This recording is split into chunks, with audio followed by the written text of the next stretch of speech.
नमस्कार दोस्तों, मैं विजय आपका एक बार फिर से स्वागत करता हूं अपने चैनल में। दोस्तों, आज हम अपने वीडियो में बताएंगे आपको इस वीडियो के अंतर्गत कि आप यूपी ट्रिपल एससी पेट एग्ज़ाम के बारे में डिटेल में से जो नहीं जानते तो पूरा डिस्कस मैं इस वीडियो में करूंगा। पेट एग्ज़ाम क्या होता है दोस्तों, इससे रिलेटेड सिलेबस क्या होगा और पेट एग्ज़ाम के लिए आपकी योग्यता क्या होनी चाहिए, मतलब कि क्या क्वालिफिकेशन से पेट एग्ज़ाम में आप अपीयर हो सकते हैं और उसके लिए एज का निर्धारण क्या किया गया है और पेट एग्ज़ाम का बेनिफिट क्या है और पूरा सिलेबस पूरा डिटेलमेंट्स हम जिक्र करेंगे इस वीडियो में। तो प्लीज़ वीडियो के साथ आप बने रहें पूरा डिटेलमेंट जानने के लिए। चलते हैं, शुरुआत करेंगे दोस्तों यहाँ पर पहले पॉइंट से। तो यूपी ट्रिपल एससी पेट जो सिलेबस 2021 का है दोस्तों, उत्तर प्रदेश सेवा चयन आयोग द्वारा जो है टोटल जितनी भी गा समूह गा की भर्तियां होंगी उसमें प्रारंभिक परीक्षा के रूप में आपको पेट एग्जाम देने होंगे।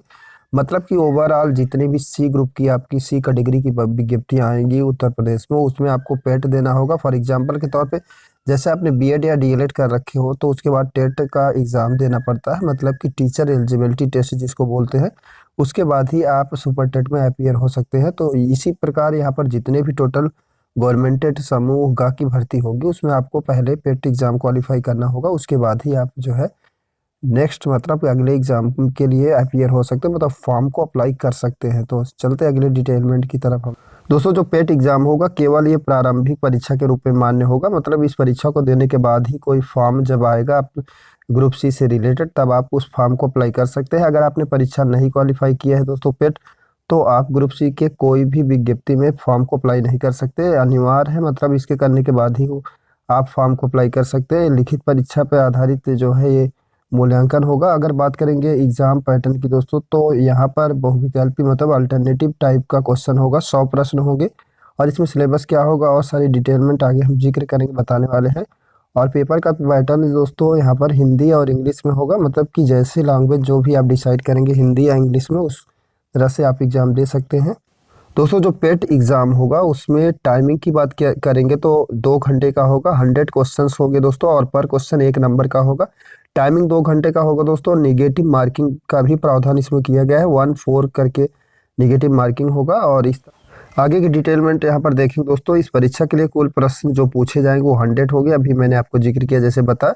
और फॉर्म भरने की जो यहाँ पर न्यूनतम योग्यता की बात किया जाएगा दोस्तों कि न्यूनतम योग्यता क्या होनी चाहिए, तो आप हाई स्कूल मतलब कि कम से कम आपकी क्वालिफिकेशन हाई स्कूल होनी चाहिए, तभी आप पेट एग्ज़ाम के लिए अपीयर हो सकते हैं। और एज की बाउंडेशन की बात करेंगे यहाँ पर एज के बारे में दोस्तों, तो न्यूनतम 18 वर्ष होना चाहिए, मतलब कम से कम पेट एग्ज़ाम के लिए 18 वर्ष होना चाहिए और अधिकतम 40 वर्ष की एज तक आप पेट एग्ज़ाम दे सकते हैं। और आगे के अब दोस्तों यहाँ पर हम विषय के बारे में जिक्र करेंगे, मतलब कि पेट एग्ज़ाम के अंतर्गत क्या क्या विषय होगा और कितने कितने नंबर्स का होगा, पूरा डिटेल जिक्र करेंगे। यहाँ पर पहले पॉइंट की बात करेंगे दोस्तों तो भारतीय इतिहास होगा जो कि 5 नंबर का क्वेश्चन उससे बनेगा। और यहाँ पर दूसरा होगा भारतीय राष्ट्रीय आंदोलन, वहाँ से भी 5 प्रश्न बनेंगे दोस्तों। और भूगोल की बात करेंगे तो 5 प्रश्न होगा। भारतीय अर्थव्यवस्था की बात करेंगे तो ये भी 5 नंबर का होगा। कॉन्स्टिट्यूशन, भारतीय संविधान और लोक प्रशासन की बात करेंगे तो 5 नंबर का प्रश्न पूछा जाएगा। सामान्य विज्ञान मतलब तीनों विज्ञान मिलाकर के 5 नंबर का क्वेश्चन बनेगा। और प्रारंभिक गणित की बात करें गणित की तो दोस्तों यहाँ पर 5 नंबर का होगा। हिंदी से भी 5 नंबर को पूछा जाएगा और इंग्लिश के लिए भी आपका 5 ही नंबर का प्रश्न बनेगा। और यहाँ पर इसके मैथ से संबंधित या पूरे सब्जेक्ट का डिटेलमेंट कितना कितना पढ़ना है आगे हम जिक्र करेंगे। यहाँ पर रीजनिंग की बात करेंगे दोस्तों तो रीजनिंग से भी 5 प्रश्न बनेंगे। समसामयिकी जो करंट होगा वहाँ से 10 नंबर के प्रश्न बनेंगे। और यहाँ पर सामान्य जागरूकता की बात करेंगे तो 10 नंबर का। और गद्यांश संबंधित व्याकरण ये 10 नंबर का होगा। और ग्राफ की व्याख्या और जो है विश्लेषण 10 नंबर का बनेगा। और तालिका व्याख्यान और विश्लेषण आपका 10 नंबर का होगा। और यहाँ पर कुल मिलाकर के 100 नंबर के एग्जाम होगा दोस्तों, मतलब 100 नंबर हो गया। और जो जैसा दोस्तों बात करेंगे यहाँ पर विषय डिटेल के बारे में, तो मतलब उससे कौन कौन से चैप्टर बनेंगे। भारतीय इतिहास की बात करेंगे दोस्तों तो यहाँ पर सिंधु घाटी सभ्यता से प्रश्न पूछे जाएंगे, वैदिक काल चैप्टर से, और बौद्ध धर्म, जैन धर्म, मौर्य वंश से, और गुप्त वंश से, हर्षवर्धन, राजपूत, इस तरह से सल्तनत काल से भी प्रश्न होगा दोस्तों। मतलब ओवरऑल ये सारे चैप्टर आपके जो है भारतीय इतिहास से होंगे।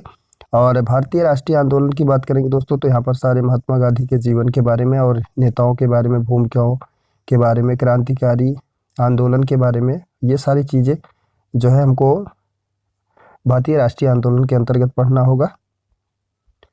और आगे के डिटेल के बारे में बात करेंगे दोस्तों, तो यहाँ पर भूगोल से संबंधित जो होगा वो यहाँ पर भारत और विश्व का भौतिक और भूगोल होगा, नदियों के बारे में होगा, घाटियों के बारे में होगा दोस्तों, मरुस्थल होगा, वन होगा, इस तरह से जनसंख्या, ये तमाम मुद्दे से क्वेश्चंस बनेंगे, ये चैप्टर होंगे आपके।